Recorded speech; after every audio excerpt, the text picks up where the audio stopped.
Hi everyone. ये मेरे dragon fruit का 11 महीने का फार्म है और आज 30 अप्रैल है और आज का टेम्परेचर लगभग 45 डिग्री चला गया था। तो प्लांट को हीट टॉलरेंट बनाने के लिए मैं काफ़ी मतलब हफ्ते में एक बार या 15 दिन के बीच में एक बार मिराकल ग्रीन का NPK 19-19-19 मैग्नीशियम सल्फेट और जो मिल्क है उसका मैं स्प्रे किया हूँ ताकि प्लांट जो है हीट को टॉलरेंट कर सके। और वही चेक करने के लिए मैं एक फ्लावर रख दिया था ताकि देख सकूँ। और इसी देखो जिसमें फ्लावर है उसका स्टोरेज शॉर्ट मतलब बहुत कम है। इसी प्लांट में आया है फूल। इस प्लांट का जो स्टोरेज है बहुत कम हो गया है। वो देखकर पता चल जाता है क्योंकि जो स्टेम होता है वो फूला फूला होता है और इतनी गर्मी में सारे नए शूट्स निकल रहे हैं तो सारा स्टोरेज जो है वो नए कैनोपी में ट्रांसफ़र हो जाएगा। और इतनी गर्मी में प्लांट खुद का स्टोरेज जो है वो कम बनाएगा और उससे क्या होगा, जो नए शूट्स निकल रहे हैं उसका साइज़ या लंबाई कम हो जाएगा क्योंकि प्लांट को फूड की ज़रूरत होती है और प्लांट मिट्टी और पत्तियों के ज़रिए अपना फूड को स्टोरेज को मतलब बाहर से लेती है। अगर उसको टाइम पे स्टोरेज ना मिले वो लंबाई में भी नहीं बढ़ पाएगा और चौड़ाई में भी नहीं बढ़ पाएगा। तो यही है कि मिट्टी का कम से कम टेम्परेचर को मेंटेन करना पड़ेगा ताकि प्लांट ठीक से ग्रोथ कर सके।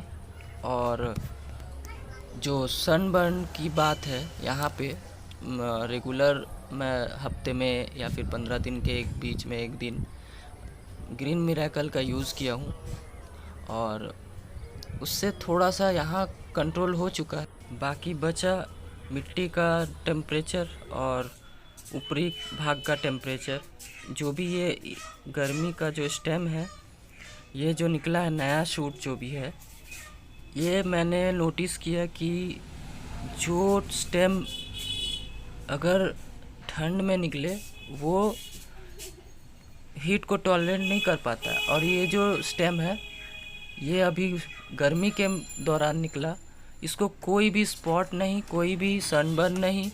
क्योंकि मैं कई साल से मैं नोटिस कर रहा हूँ जो भी गर्मी में शूट निकल रहा है उसको सनबर्न होना बहुत देर में मतलब होता है, बहुत ज़्यादा टेम्परेचर को वो टॉलरेट कर सकता है। तो इसीलिए मैं इस बार शेड नहीं लगाया क्योंकि मैं कई सालों 5 साल हो गए मेरे को ड्रैगन फ्रूट में देख रेख करते हुए। हर साल मैं नोटिस कर रहा हूँ कि जो भी ठंड का शूट्स होता है उसको हीट से टॉलरेंसी नहीं होता है और जो भी गर्मी में शूट निकलता है वो बराबर टॉलरेट कर लेता है। तो इसीलिए मैं शेड जो भी लगाऊंगा, जो नीचे जो मतलब नीचे लटक रहे हैं उधर लगाऊंगा नेट, और ग्राउंड को भी उसका ग्राउंड में भी टेम्परेचर को कंट्रोल हो जाएगा।